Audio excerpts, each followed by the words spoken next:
Huling taon na sana sa kolehiyo at running para maging cum laude ang isang estudyante sa Agusan del Sur nang walang awa itong pagtatagain ng kanilang kapitbahay dahil lamang sa pagmuna nito sa maling paraan ng pagsasaing ng suspect sa kaarawan ng kanyang ama.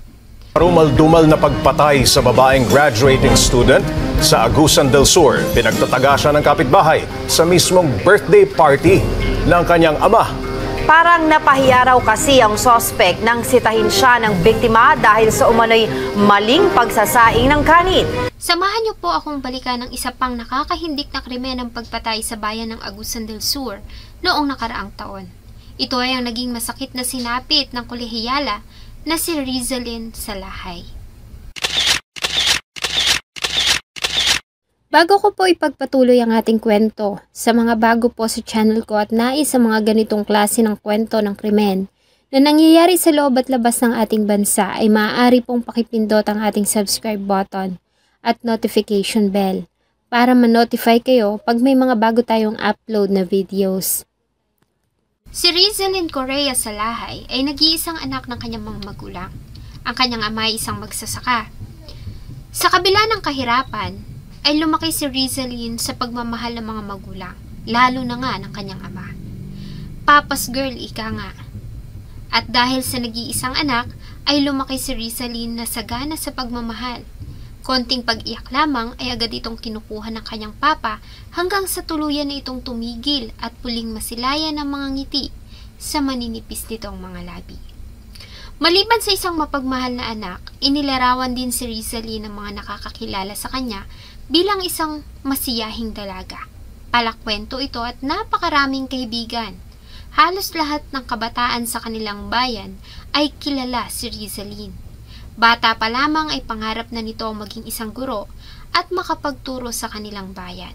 At dahil nga mahilig sa mga bata, ay mas pinili ni Rizalyn ang kursong elementary education. Sa mahabang panahon na iginugol nito sa pag-aaral, ay hindi nito binigyan ng problema ang mga magulang. Sa halip ay palagi pa nga nitong pinaliligaya ang mga magulang sa tuwing mag-uuwi ito ng karangalan. Kaya naman talagang proud na proud ang kanyang mga magulang sa kanya, lalo na ang kanyang papa. November 25, 2023 ay abala ang pamilya ni Rizalyn dahil sa kaarawan ng kanyang ama. Sino namang mag-aakala na ang masayang okasyon ay mauuwi sa isang madugong kamatayan ng dalaga. Habang abala ang lahat sa paghahanda, isa sa mga naimbitahan ay ang kapitbahay nila, ang 34 years old na si Ricky Ampait Abarquez, taga Pagadian City. Subalit lumipat sa kanila dahil taga roon ang live-in partner nito. Ayon sa report ay bago lamang sila Abarquez sa lugar. Isa sa mga magandang ugali ng ama ni Rizalyn ay ang pagiging mabait at palakaibigan. Kilala ito sa kanilang lugar dahil sa pagiging matulungin nito at kahit nga bago lamang sa lugar ang bagong kapitbahay ay agad itong nakahulugan ng loob ng kanyang ama. May mga pagkakataon na nakakasama ito ng kanyang ama sa trabaho, nakakainuman at malimit na makakwentuhan. Dahil nga sa kaarawan ng kanyang ama, ay isa ito sa mga inimbita at tumulong sa paghahanda. Ayon sa report, ay ito ang naatasan na magluto ng kanin. Sa kanilang lugar ay may paraan sila ng pagluluto, lalo na nga pag marami. Nagpapakulo muna sila ng tubig bago nila inilalagay ng dahan-dahan ang hinugasang bigas. Ito rin naman ang proseso ng pagluto na ginawa ni Abarquez. Yun nga lang, ay napuna ng dalaga na hindi nito hinugasan ng bigas. Kaya naman ay nilapitan niya ito at sinabihan kung bakit hindi nito hinugasan muna ang bigas na isasaing, bagay na dinamdam ni Abarquez. Pagkakataon nun nakita ng biktima na bakit gano'n ang proseso, napagsabihan siguro. Yung suspect, yun ang na-assign na magsaing. May style na sa amin yung tinatawag na buyo. Unahin muna ang tubig. Tapos pag tumulo na, saka pa ilalagay ang bigas, tandahan. Ngayon, nakita ng biktima. Pinagsabihan yung suspect na dapat hinugasan mo muna. Yun ang ginagalit ng suspect. Walang kwenta-kwentang bagay na feeling niya na nabuli siya. Ganon pa man ay nagpatuloy ang kasiyahan. Nang maluto ang mga pagkain, ay masaya itong pinagsaluhan ng mga bisita. May mga bumati sa kanyang ama na maligayang kaarawan. Abala din si Rizalin dahil sa inasikaso niya ang kanyang mga kaibigan na dumalo din sa nasabing okasyon. Matapos ang salo-salo, ay nakagawian na ng mga kalalakihan sa probinsya ang pag-iinom ng alak.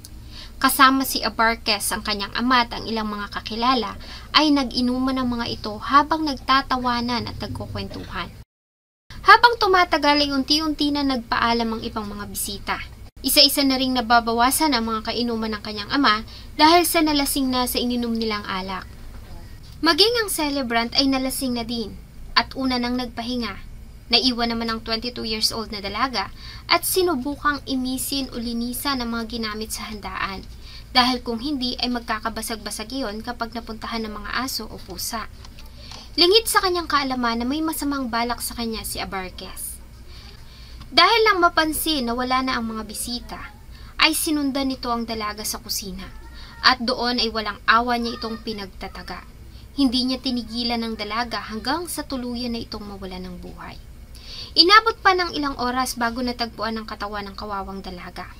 Base sa ginawang post-mortem examination ay namatay ito sanhi ng malalaking hiwa na tinamo sa iba't ibang bahagi ng kanyang katawan. Sa ginawang investigasyon ng Sibagat Municipal Police Station, agad din naman na na-identify ang suspect na si Ricky Ampait Abarquez.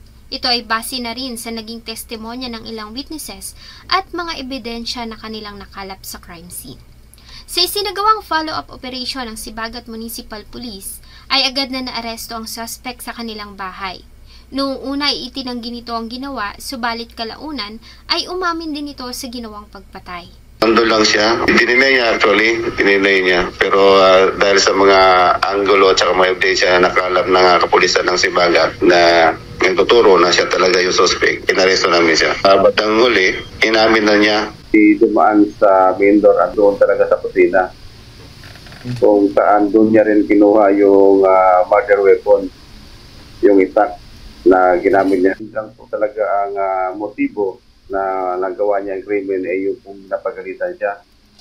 At eventually po sir, umamin din po siya na nagawa niya yun dahil nga doon na nagalit siya, na pinagalitan siya sa estilo ng pagpatay. Ayon sa kanya, matapos ang ginawang pagpatay kay Rizalin, ay umuwi siya at naligo bago niya ibinao ng dugo ang damit at cellphone ng biktima sa likuran ng kanilang bahay, na agad din namang natagpuan ng mga investigador.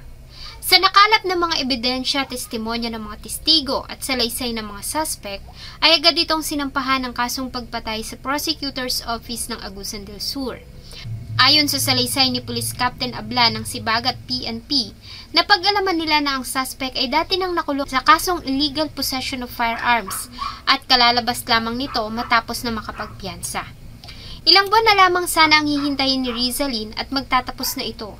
Isa pa naman ang dalaga sa mga candidate ng Caraga State University na magtatapos bilang cum laude. Subalit ang pangarap na ito ni Rizalin ay agad na natuldukan dahil lamang sa isang walang kabuluhang bagay. Ang pangyayari ay mariing kinundina ng pamunuan ng Caraga University dahil sa pagkawala ng isang magaling nilang estudyante. Kung hindi nangyari ang krimen marahil ngayon ay isa na si Rizalin sa mga guro na nagtuturo sa kanilang lugar. Sadyang ang wala ng ligtas na lugar kung may mga taong sagad naman ang kasamaan. Sa nangyari ang lubos na nasaktan ay ang ama ni Rizalin dahil taon-taon sa tuwing ipinagdiriwang niya ang kanyang kaarawan ay maaalala niya ang masakit na sinapit ng kanyang unika iha. Sana po ay nagustuhan niyo ang isa na namang kwento na akin pong ibinahagi. Marami pong salamat sa inyong patuloy na pagtangkilik sa akin pong mga videos. Huwag niyo pong kalimutang mag-iwan ng inyong saloobin at suggestion sa atin pong comment section. Thank you so much po and see you in my next video.